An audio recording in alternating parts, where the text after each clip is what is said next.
जय Hind defence lovers. आज की टॉप हेडलाइंस कुछ इस प्रकार है। भारतीय सेना को BEL डिलीवर करेगी 5 powerful electronic warfare system. Global military experts के मुताबिक ऑपरेशन सिंदूर में भारत के मिलिट्री ने अचीव करी थी clear cut victory. West Asia में एक बार फिर से तनाव की हुई शुरुआत और चीन के J-35 का एक्सपोर्ट पाकिस्तान के लिए नहीं बल्कि UAE के लिए।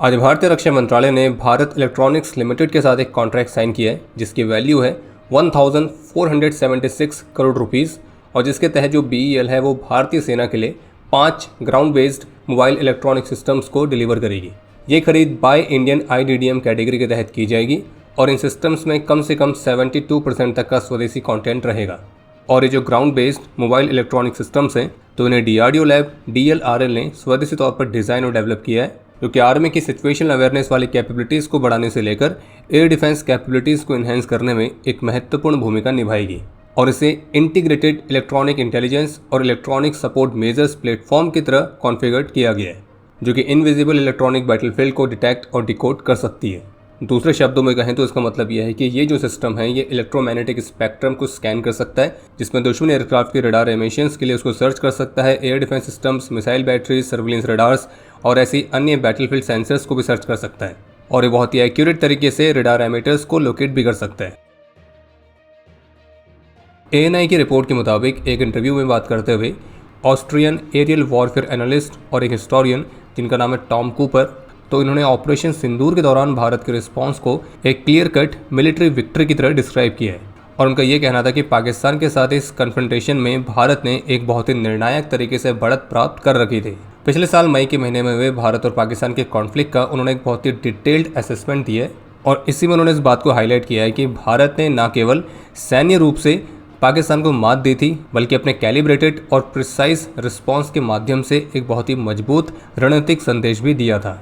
और टॉम कूपर का मानना है कि ऑपरेशन सिंदूर के दौरान भारत ने जो स्ट्राइक्स करी थी तो वो न केवल रणनीतिक रूप से बेहद ही ज़्यादा महत्वपूर्ण थी बल्कि वो काफ़ी ज़्यादा प्रभावशाली भी थी। और पाकिस्तान के अंदर जो प्रमुख आतंकी कैंप्स पर भारत ने बेहद ही सफल जवाबी कार्रवाई करी थी और इसमें उन टारगेट्स को भी हिट किया गया था जिनको लेकर अक्सर ये समझा जाता था कि उनको कोई टच नहीं कर सकता है और वो भारत की रीच से बाहर है। लेकिन इस ऑपरेशन सिंदूर में भारत ने वो भ्रम भी तोड़ दिया और जो डैमेज था वो बहुत ही मैसिव था जिसने पाकिस्तान को डिफेंसिव पोस्चर में आने के लिए मजबूर किया था। और टॉम कूपर का कहना है कि इसके माध्यम से भारत का संदेश बिल्कुल क्लियर था कि हम जब चाहें जहां चाहें पाकिस्तान के अंदर हिट कर सकते हैं और तुम हमको रोक भी नहीं पाओगे।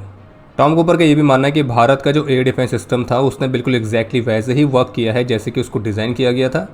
और उन्होंने 95 से 98% तक के इनकमिंग पाकिस्तानी प्रोजेक्टाइल्स को इंटरसेप्ट और डिस्ट्रॉय किया, जिसमें रॉकेट्स, मिसाइल्स, UAVs ये सभी शामिल थे। और भारत के एयर डिफेंस सिस्टम ने पाकिस्तान की जवाबी कार्रवाई को लगभग पूरी तरह से ही नाकाम कर दिया था। और जब पाकिस्तान ने टैक्टिकल बैलिस्टिक और क्रूज मिसाइल्स के साथ एस्केलेट करने का प्रयास किया तो भारत ने न केवल उन प्रयासों को ब्लॉक किया बल्कि एक ऐसी हाईली प्रिसाइज स्ट्राइक भी डिलीवर करी जिससे पाकिस्तान की प्रमुख कैपेबिलिटीज़ को नॉकआउट कर दिया था। और भारत के डेमोन्स्ट्रेशन ने दिखाया था कि भारत इस तरह के एस्केलेशन के लिए पूरी तरह से तैयार था और एक प्रिसाइज और इफेक्टिव स्ट्राइक्स को डिलीवर करने में सक्षम था। और इसी वजह से टॉम कूपर का कहना है कि इस कॉन्फ्लिक्ट का जो विनर है वो बिल्कुल क्लियर है और मेरी नज़र में ये भारत के लिए एक क्लियर कट मिलिट्री विक्ट्री थी और इसलिए इस असेसमेंट को बदलने का कोई कारण नहीं दिखता है। और पाकिस्तान द्वारा क्लेम किया गया जो लिमिटेड टैक्टिकल सक्सेस है वो एक बड़े आउटकम को नहीं बदल सकता है। हो सकता है कि वो ज़्यादा से ज़्यादा 1 या 2 एयर कॉम्बैट जीते हों लेकिन वो पूरा युद्ध हार गए थे। टॉम कूपर ने इस कॉन्फ्लिक्ट के बाद पाकिस्तान की पोजीशन को शेप करने वाले कुछ इंटरनल फैक्टर्स को भी पॉइंट आउट किया था,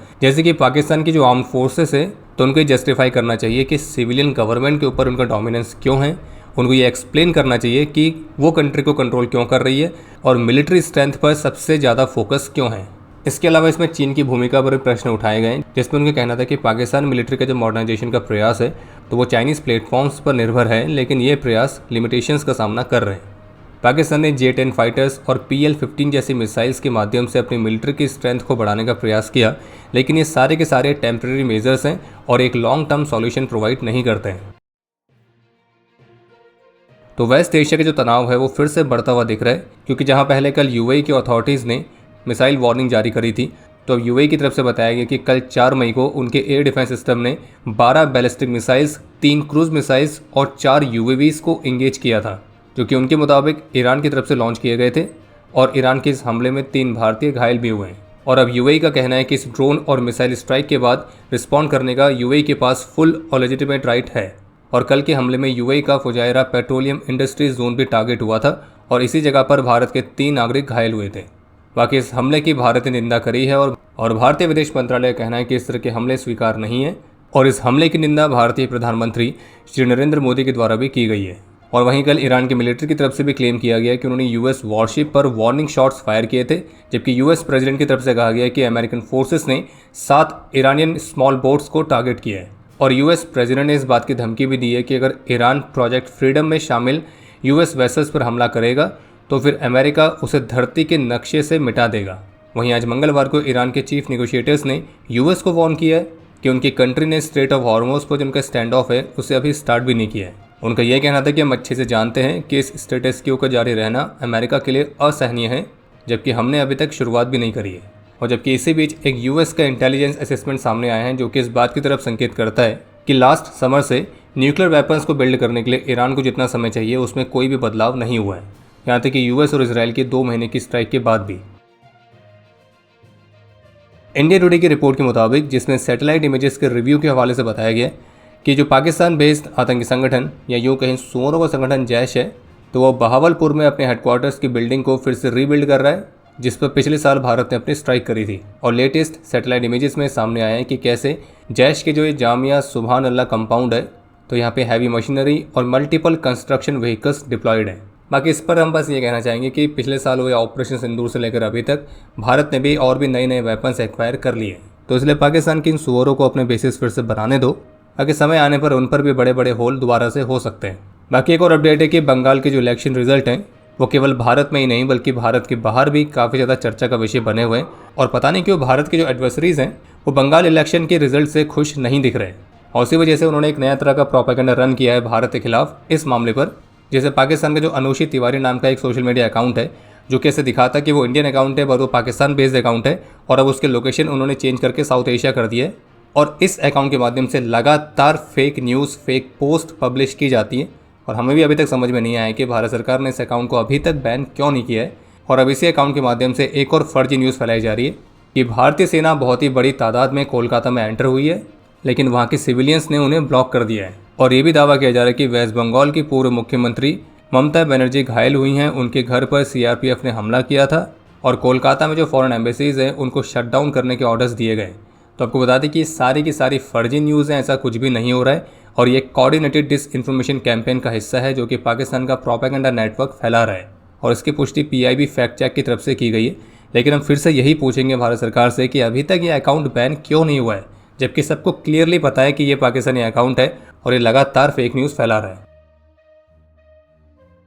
सोशल मीडिया पर एक छोटी सी लगभग 10 सेकंड की वीडियो क्लिप काफ़ी वायरल हो रही है, और उसमें क्लेम किया जा रहा है कि इसमें जो एयरक्राफ्ट दिख रहा है वो चीन का J-35 का एक्सपोर्ट वेरिएंट है, और ये माना जा रहा है कि इसे निश्चित रूप से चीन ने पाकिस्तान के लिए रोल आउट किया है। हालांकि चीन और पाकिस्तान के बीच J-35 फाइटर्स वाली डील को लेकर मीडिया रिपोर्ट्स तो आई थी, लेकिन पाकिस्तान के रक्षा मंत्री ने कन्फर्म किया था कि ये केवल मीडिया रिपोर्ट्स हैं, और उनका ये कहना था कि इसके बारे में उनको कोई जानकारी नहीं है और संभावित रूप से केवल एक तरह के र्यूमर है। यानी कि पाकिस्तानी गवर्नमेंट ऑफिशियल्स के मुताबिक तो पाकिस्तान और चीन के बीच J-35 को लेकर ऐसी कोई डील नहीं हुई है,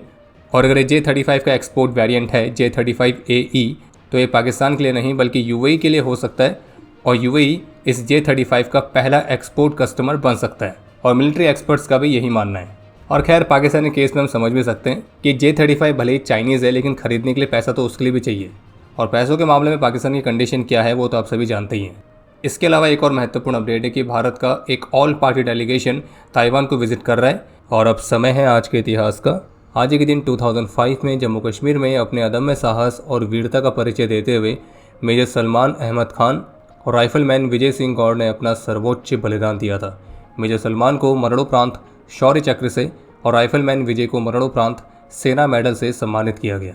आज के दिन 1960 में 4 असम राइफल्स के राइफलमैन नेपाली तमांग, 1993 में 8 असम राइफल्स के नायब सूबेदार हरका बहादुर, राइफलमैन एक बहादुर, Naik K B Gurung, rifleman Tikan Singh, rifleman Jagdish Roy, 1991 में 7 असम राइफल्स के राइफलमैन कामेश्वर प्रसाद और राइफलमैन राम कुमार आर्य ने अपना सर्वोच्च बलिदान दिया था। और आपके लिए आज का प्रश्न है, भारत का सबसे लार्जेस्ट नेवल बेस कौन सा है? और अब समय है आज के टॉप 3 कमेंट्स का, जो ये रहे आपकी स्क्रीन पर।